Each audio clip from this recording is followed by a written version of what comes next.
কি জীবনে যাই করছেন বিফল হচ্ছেন, যেটাতেই হাত দিচ্ছেন মনে হচ্ছে সোনা চুইলে ছাই হয়ে যাচ্ছে, সোনা চুইলেই ছাই হয়ে যাচ্ছে।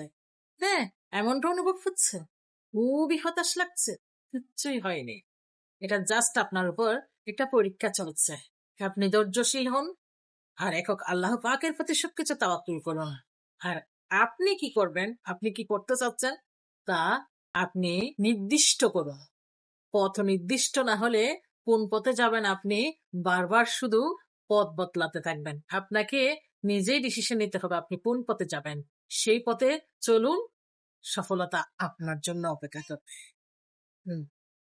জীবন কখনো পুষ্পসজ্জা ছিল না, নেই, আর জীবন কখনো পুষ্পসজ্জা হবেও না। শত চেষ্টা করলেও কেউ জীবনকে পুষ্পসজ্জার মতো উপভোগ করতে পারবে না।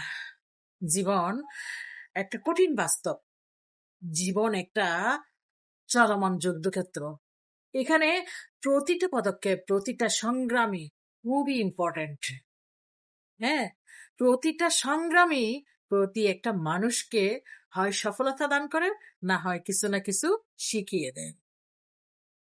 জীবন আসলেই একটা যুদ্ধক্ষেত্র। একটা মানুষের খুঁত টেনে বের করে এনে একটা মানুষকে নিচ্ছা আর ছোট দেখিয়ে নিজেকে অনেক বাহাদুর মনে করছেন, নিজেকে অনেক বড় সাধক মনে করছেন।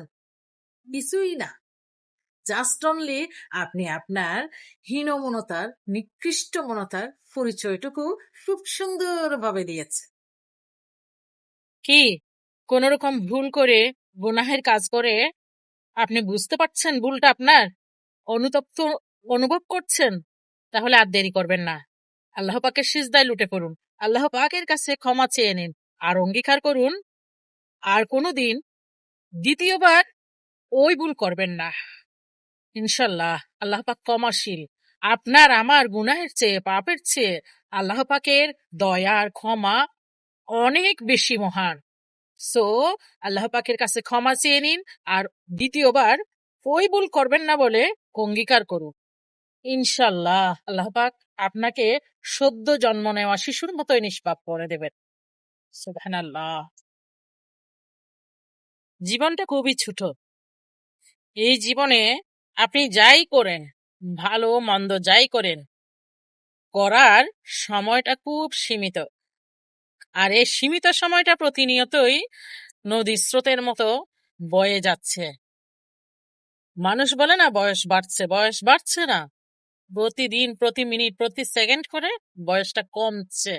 সো যেটাই করবেন জীবনে, কারো উপকার করতে না পারলেও কখনো কারো ক্ষতি করবেন না, মানুষকে ঠকাবেন না। এই ছোট্ট জীবনে কাউকে ঠকিয়ে গেলে, কারো ক্ষতি করে গেলে তার প্রায়শ্চিত্ত আপনাকে পরকাল পর্যন্ত রেহাই দিবে না। কাউকে ঠকিয়ে কেউ ভালো থাকতে পারে না। ছোট্ট জীবনে কখন কি ঘটে যায় কেউ কিছু বলতে পারেন না।